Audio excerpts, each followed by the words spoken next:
Welcome to Contractor Cuts, where we cover the good, the bad, and the ugly of growing a successful contracting company.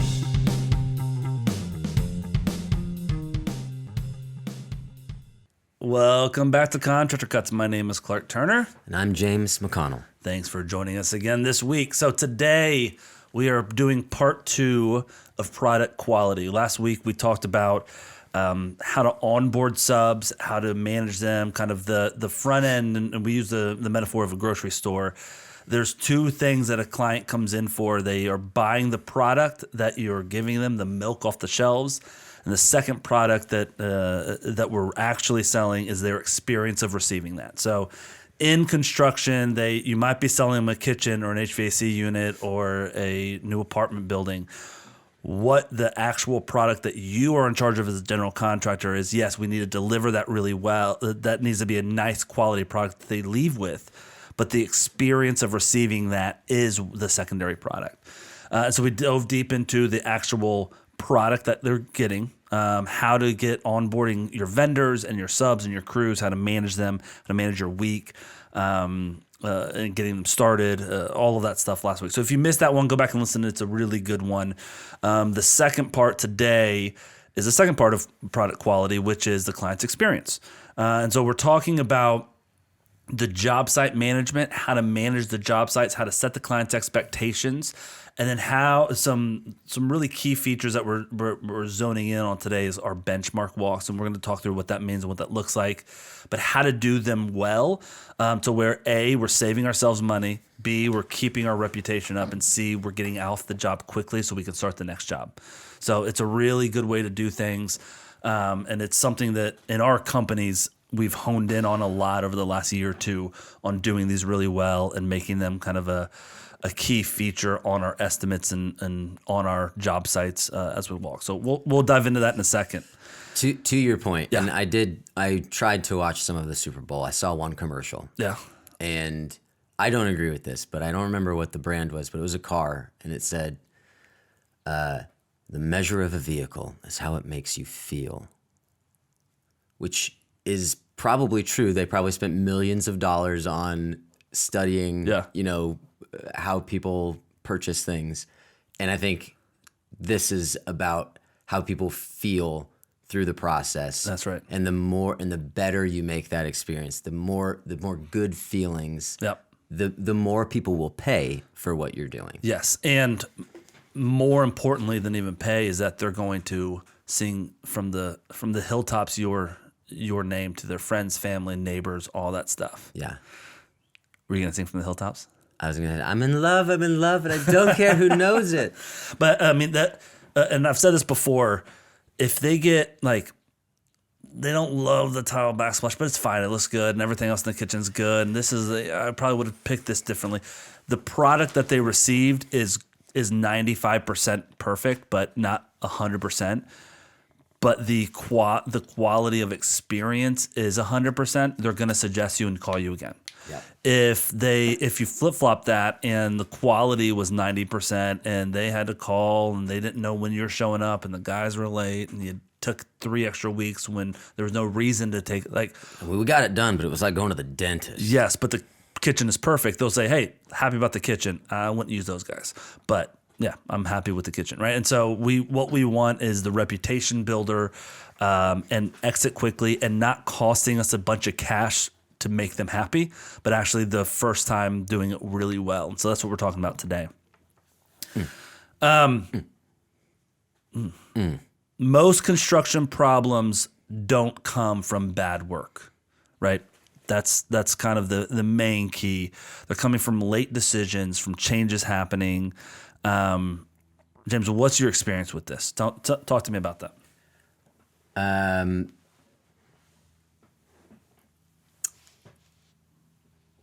The best intentions get derailed very often. No. And so you need to have benchmarks to check in along the way. How are we doing this? And more importantly, when we get to a point in the project where beyond this point, changes are going to either cost me or the client significantly more than if we deal with it right now. Yeah.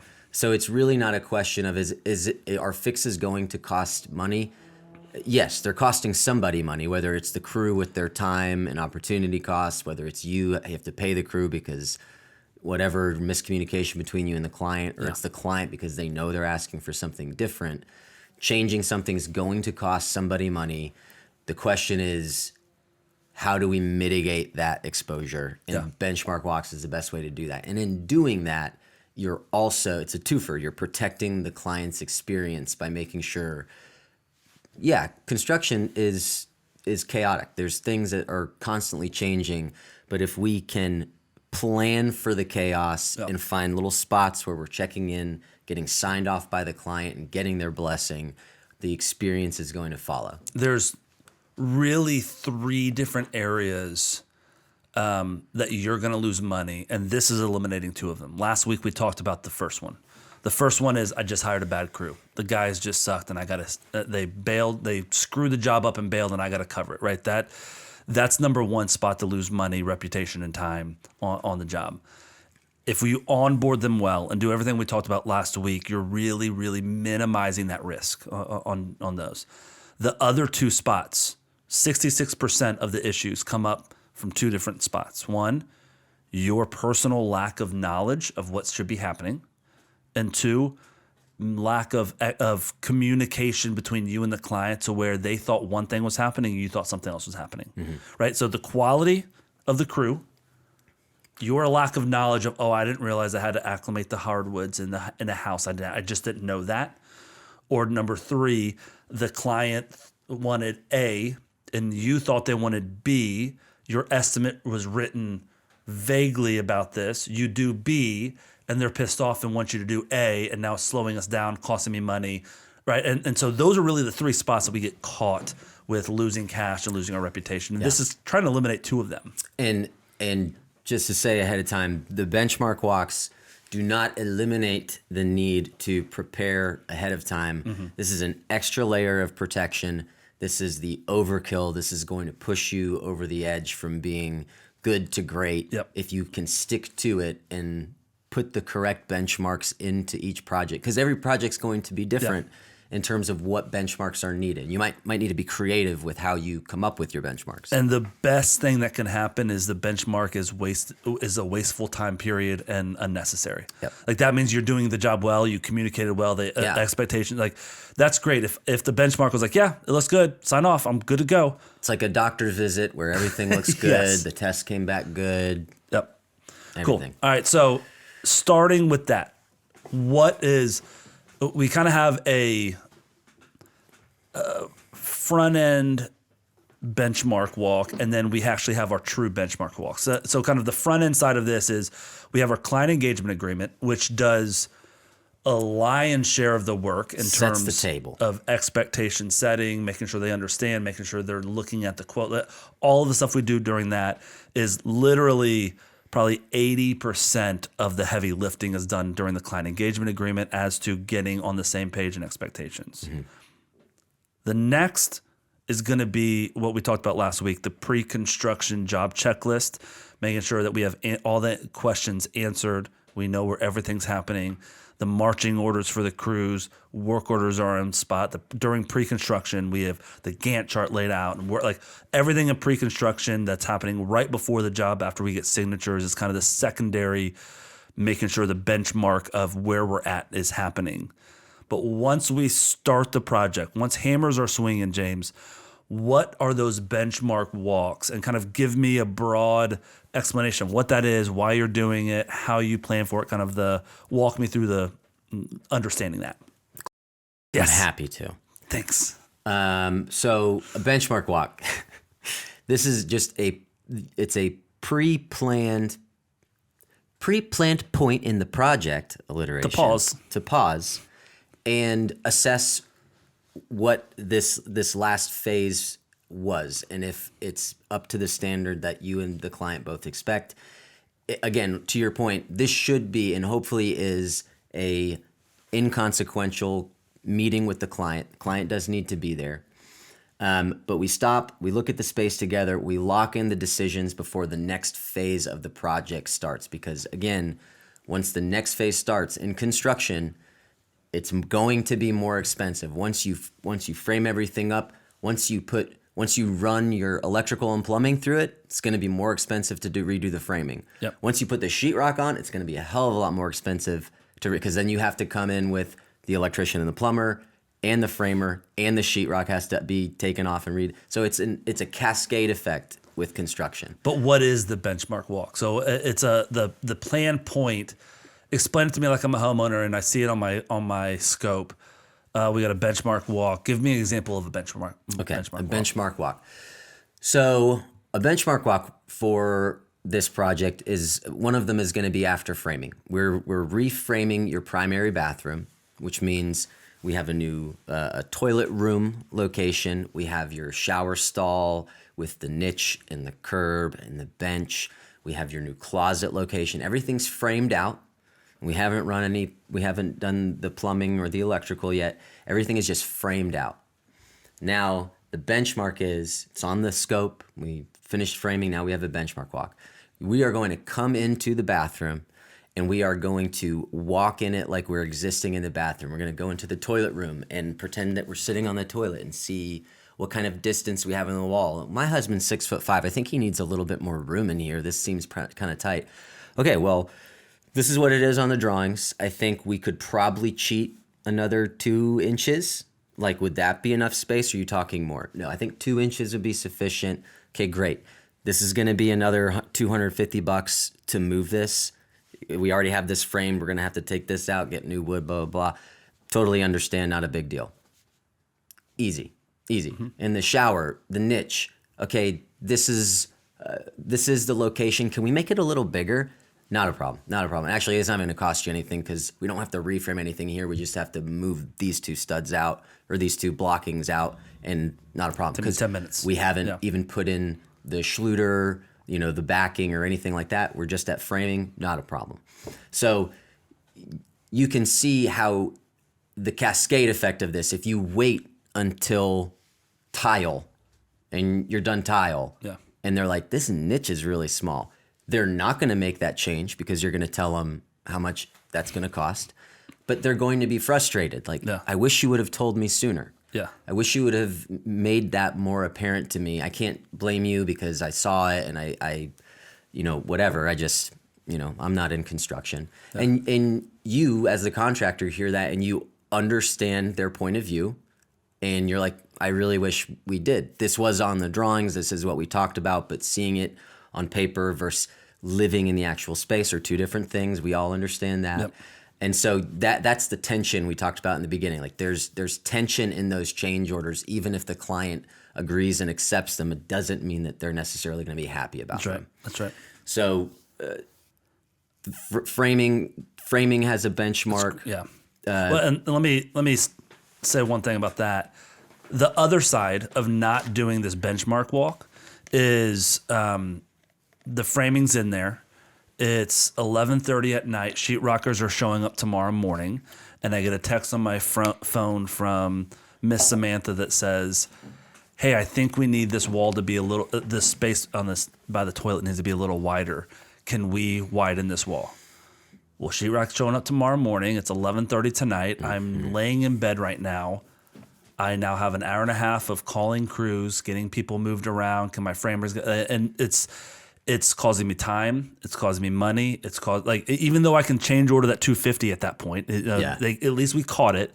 But now my sheetrocker that's supposed to start tomorrow morning, I'm now pushing him to Monday so I can reframe. Well, he has another job starting Tuesday, so we can't start mine on Monday because he had one right after us. And so that goes another week. And now the painter that was supposed to be there the following week doesn't have availability. So now he's pushing. Yeah. So we lost 2 weeks on the project because she called me at 11:30 the night before. Now, I'd rather find out then than later. Still better than the other option. Yes. But the cascade effect is not just money, it's time. And then I got to redo my Gantt chart. So there's just like all of these things. And during the benchmark, like, James, I didn't even think about that. That's so great. Let's do that, right? And so you look like a really good contractor where she's calling you at 11:30. She's like, well, I got to check everything he does. Yeah. I'm going to go through with a fine-tooth comb because I don't like this and I don't like all right, let's go look at and so then it starts to become this nitpicky, oh, this client's frustrating me, right? And so it's I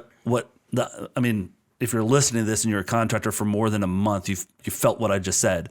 We're eliminating that. And the other side of it is they don't catch it. They frame and they put the tile in the niche, and they're saying, they're like, oh, I don't, that's a 8-inch opening. My shampoo bottles are 12 inches. Like I can't put my shampoo on that. Like, this doesn't work, James. Well, we can slow down for a week and cost $3,000 to rip it out and retile it and all that stuff. Or you can pick a new shampoo, lady. Yeah.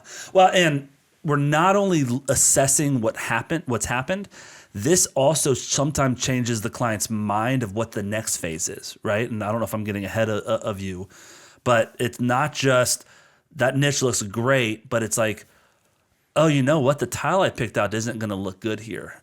Now that we're looking at where that's laying out. Oh, we did that. We can't really, on that wall in the bathroom, I don't think we're going to be able, let's change the swing of the door, because if you look at it now that the next phase or 3 phases down the road, we're already correcting because we're standing here thinking about that stuff at this benchmark. Yeah. And that's like something that you can set up in the beginning of, like, when you're talking through the CEA, you know, these are the areas where we want, if there are going to be change orders, we want to talk about them in these phases. Yeah. This is where it's going to be the least expensive time to execute change orders. And that's by design, because we know that things change in construction. We want to make spaces for those things, and we want it to cost you the least amount of money possible. Yeah. I think one as well is when we're doing selections workbooks and trying to pick out all the materials, I might say on the framing benchmark that we do, that's when you're going to lock in on what type of cabinet you want, whether it's a 28 or a 32-inch cabinet vanity for the master bathroom.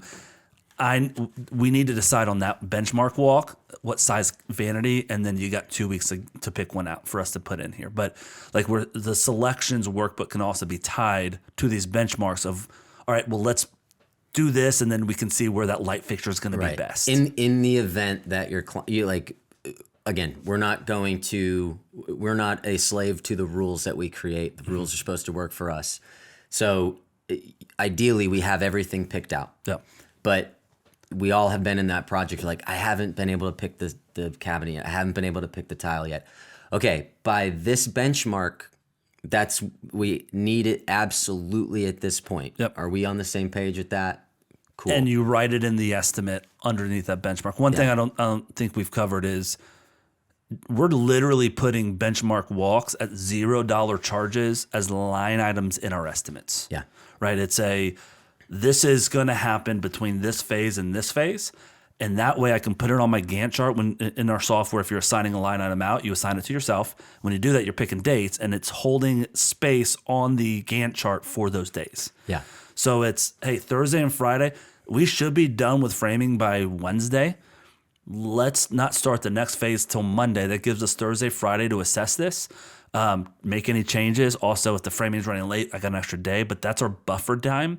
I'm not telling the client that. I'm saying, hey, we got a benchmark walk here for Thursday, Friday. We start the next phase Monday. Yeah. So that way we can walk it, we can look at it. But in that, I've got a line item that says benchmark walk post framing, and then I can put the notes. This is where we need to pick out the final decision on these materials need to be made at this point or in the next week from this spot. But we need to look at these things, and it's assigned to me, and so I mark it complete. Hey, we've done this. The benchmark walk. So to speak about it broadly, because again, there's definitely you know as a contractor the areas that we're talking about. I think it's kind of intuitive, like when things get locked in that you're like, once we go past this, it's going to be whatever.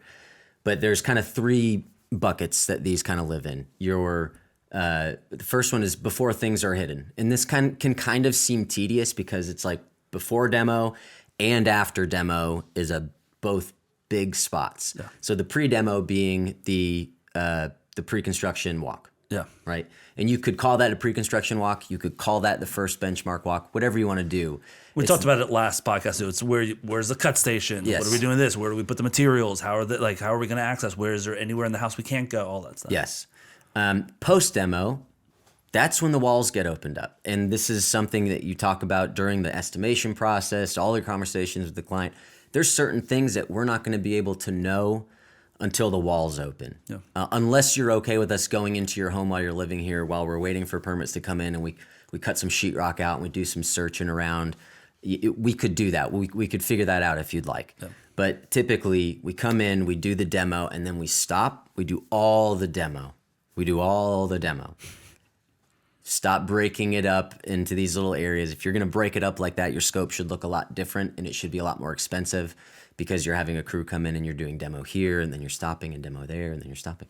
You should do all the demo at one time, and then everything's opened up. You've taken up the floors, and now they glued the hardwoods down onto a slab, and taking that up has created all these little pockets of areas. And then there's also some natural dips that weren't apparent. Big crack across the slab. The slab. You get the floors up and you walk it with the client. You say, so there's a lot of prep that needs to happen here. So that's something that we need to talk about. It looks to me about 5 or 6 bags of self-leveler. But all of these areas, you need to determine how are we going to ensure that this is done the way it needs to be done, so that we can move on to the next phase and not worry about the downstream risks. Yeah. So if it's a subfloor, what is the tool that we need to make sure that this is level, that this floor is completely level, that there's no low spots. You need to be able to assess that and do the actual work that it takes to verify that, and the client sees it and the client signs off on it.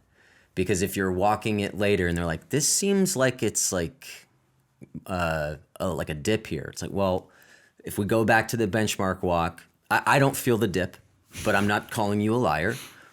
We go back to the benchmark walk. We laid the level. It was level then. I'm showing you the level now. It's level now. I don't know how else to. Yeah. I don't know what else we need to use to verify this, but this is level. Yeah. So it gives you a place to stand when there's just a very subjective argument being levied at you. And at that point, when you're in that post demo walk, I can look down the wall and say, hey, just so you know, this wall is wavy. I don't think it's worth the money to put. We can shim it. We can do some other stuff for you if you want. It's going to take some extra time and money. Does that matter to you? And now the decision's theirs, and they're saying no. If I look at it and make that decision, or don't look at it and just have my guys go on to the next phase, then I'm to blame because it's wavy. Yeah. Because I made the decision without them making the decision. Now they want me to fix it for no cost and all that stuff. Yes.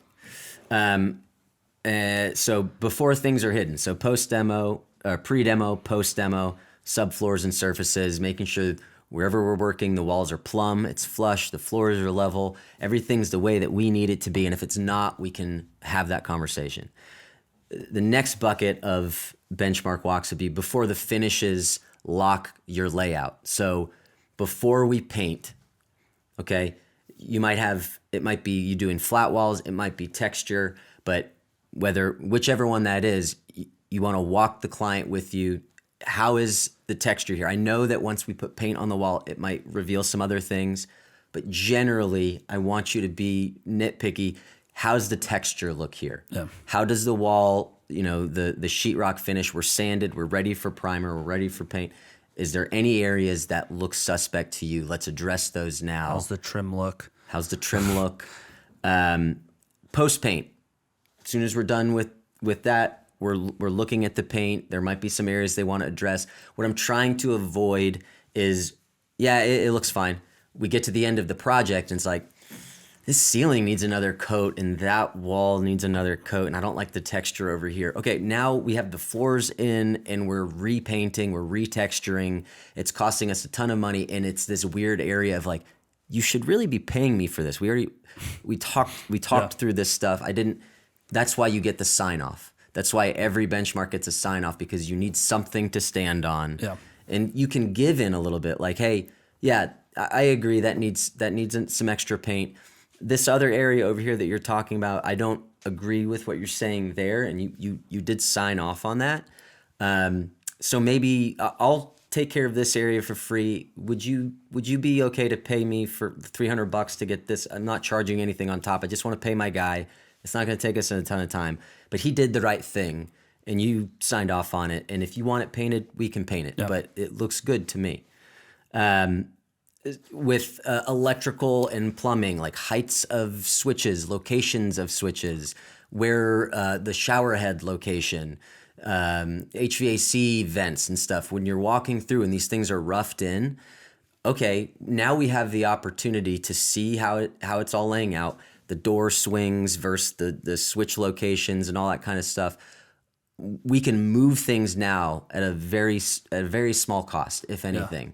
But as soon as the sheetrock comes up, again, we're cascading. All of these costs are going to just stack. Yeah, you want your shower head to go up 3 inches. I can do that right now. Later, I'm ripping tile out. Yeah. Like that's not. It's not a small deal. And you've broken the impermeable seal. You've broken that. So it's not just from here to here, we got to redo it. We got to take this whole thing out. And like the pan is now really compromised. So before finishes that lock the layout, and then before closeout, final systems, going through and making sure everything operates as it should. Testing the water, testing the electrical, testing the doors, testing the cabinets. Do any of these doors scrape? Like be exhaustive and walk through very curiously about how your crew did their stuff. And I think a lot of guys avoid this because they're trying to keep their head low and get out of there. Mm-hmm. And it's like you like the tortoise and the hare, right? Like just because like you can get onto the next phase doesn't mean you're going to get out of there quicker. Yeah. Like they're still going to have an issue with that. They're just every time they get in the shower now, they're going to be like, freaking hate this shower, right? Yeah. And it's like you just spent $40,000 on that shower and you hate it because the shower head's 3 inches too low and you're having to bend over because your husband's tall and he has a duct to get into the shower. Like that sort of thing of reputation. Like they love being in their shower versus every time they get in, they think about how bad it is. Mm-hmm. That type of thing changes your reputation in their brain. So, so those are kind of like the general, but the big idea is, and there's not a right and wrong with the benchmarks. It's pick throughout the project. Like a lot of times, post framing is a great one. Sometimes we're not changing footprint, so I don't have a post framing. Even though we're doing a lot of framing, we're just reframing walls that were currently there. We just move things around or whatever. But even then, you put the level on the wall to show them we're level. Yeah. We're level. We all agree that this is level, so that there's not this this question in their head. They can mark that off, and when there's any issue down the road, we know it's not the wall. So what else could it be? So doing these benchmark walks, we get early decisions. It's cheaper. Everything, the whole project becomes more flexible, and you're calming your clients throughout the whole process, because not only do you have this set up, but every time you do a benchmark walk, you're reinforcing the fact that you are in control of the situation. You're in control of the pace. You're in control of the decisions and making sure that everything's happening the way that you and your client are comfortable with it laying out. Yeah. And on a new construction, it's one thing. On a renovation, huge. It's huge because I kind of referenced it earlier, but there are 100 things in a renovation that is being left imperfect because existing conditions. It's a wall that doesn't work, or it's the floors are wavy. And so every single one of those, if the client makes the decision to leave it, that's on them. They're not mad at you that you opened up a wall and the walls aren't straight. That's not your fault at all. That's not like cool. Let me make this decision. If you make those decisions, which oftentimes it's not me physically going there, looking at it, making a actual thought through decision to proceed. Instead, it's my crew has a work order. They're just blow and go and get through it and on to the next one. Great, we're done with sheetrock. Put the paint on the wall. If we have these benchmarks, the crews know it. They pull off. They're not on it, and we have those meetings with the client. The client's making the negative decisions, and they're appreciative that you're helping them. Versus the other side of it of, I can't believe James decided to leave it this way. Yeah. Now, really, when you're trying to think through what are benchmark walks, you really just need to think about what is it going to cost me after this point of the project, and how is there something I can do to verify that it's done correct. So like a great example, a little bit outside the box. Get yourself an infrared reader. It's $200, maybe cheaper off Amazon. When you do your waterproofing for the shower, before you put tile, you plug up the drain, you have your waterproofing, you pour water in there, and then you shoot it with an infrared after it's been sitting there, and you show them there's no leaks, there's nothing's coming through the floor, nothing's escaping. And you, even if that's not even should be a question, you've calmed any fears about that, because the tile is like one of the biggest risk systems that we're doing, and there are ways to make sure that there's not issues before we put tile on. As soon as you put tile on and you have to take it off, we all know it's like there's not a whole lot of repairs I can do. It's just you got to rip it out and redo it. Yeah. And that is a pain, and it costs so much money. Your tile guy is not going to want to do it. You'll have tile guys walk off projects more often than not because they're like, I've never had an issue with that. What you're telling me doesn't make sense. If you want that done, you're going to have somebody else to do it. You owe me money. Yeah. End of discussion. Later decisions, if we don't do these benchmark walks, it gets very emotional. It gets finger pointy. It gets he said, she said. There's nothing to really tie anybody into reality because it's I need to protect myself because you're obviously just protecting yourself. Yeah. The benchmark walk gives us a spot to say, hey, we're on the same team. Before we move forward, let's make sure we're both happy with how this is, because I do not want to spend money fixing stuff that we could fix now. Yeah. Right? Cool. We're on the same page. This is huge for client experience. Fewer surprises.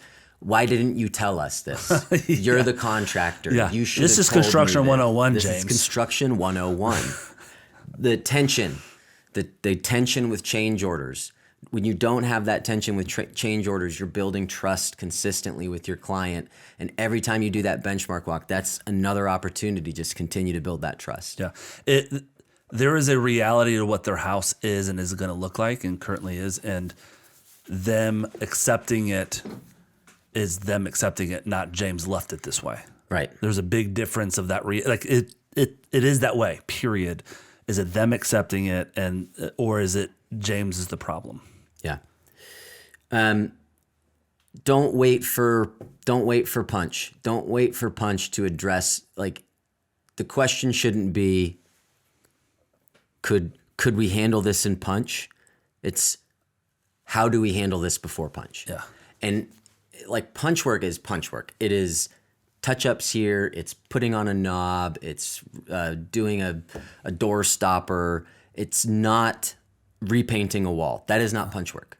That is benchmark walk type stuff. Yeah. So don't say we punch our projects throughout the project.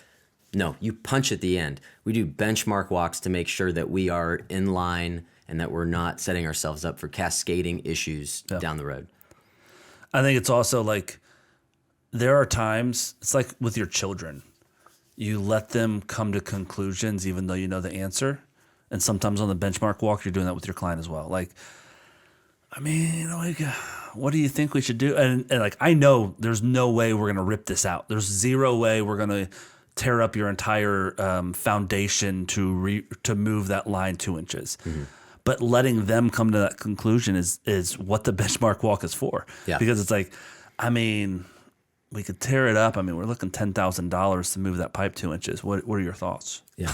Like, duh, yeah, obviously, but we're lowering that tension. We're getting rid of me saying that this is how it has to happen. Yeah. Sign-offs. A benchmark walk is great.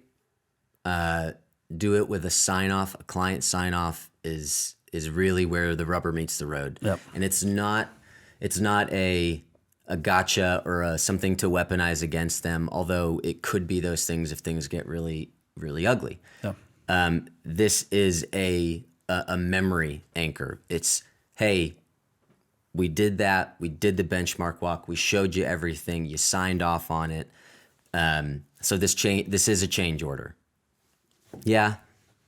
They don't have to be happy about it. Yeah. And that's unfortunate. And hopefully that's not the That's the exception and not the rule. But being able to point back and say, we set up spaces to make sure, or we set up these benchmarks to make sure that you were happy along the way. And I did the very best that I could. You have a different opinion now than you did then. And it's unfortunate because now it costs $1,500 when it was $200 before. Like, that stinks. An easy way to document that and get sign off is emails. You can write out paper if you want to print something out and have them sign it. That's great. I like just, hey, you're going to get an email after every benchmark walk of what we talked about, what we covered, to make sure we're on the same page. And I need you to just respond back and like, good to go. Yeah, that's it. So I'm going to send them an email, benchmark walk on 3/10 for post framing. As we discussed, this looks good, that looks good. I think we're good for sheetrock. We're going to leave this. We're going to leave it that way. If you're good, we're good. And then they respond, and they say, yep, that's great. And then you go up to that URL, you copy it, and you paste that URL in your line item of that benchmark walk so that down the road, if there is an issue, you got the email. Click, there's the email. Yep. Boom. Yep. Bob's your uncle. I don't really know what else to say. I feel like that's it. No, I think this is how this is part of also the weekly invoicing that we do. It's kind of the same of a mini benchmark walk of, hey, here's your invoice for the next week. This is where I think we're at. You agree with that? Are we good to go? It's not in person usually. It's not like walkthroughs that you're saying in person. You want those benchmark walks, but everything we do is trying to get everything incremental. I want weekly invoicing. I want to walk it on Mondays. I'm going to do this benchmark walk because I don't want to get over my skis where I've done $30,000 worth of work that we got to rewind. Mm-hmm. I want to get $3,000 of work that we can rewind 1,500 of it, and I can eat that if that's the worst case scenario. Yeah.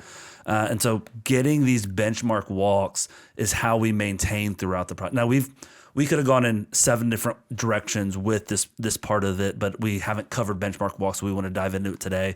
But there's a lot of other stuff with getting, one of the things we talked about doing on this podcast, but I'm going to go ahead and hit it for a second, is when we have issues with crews during these benchmark walks, or we get there and the tile looks like crap and the client's standing there.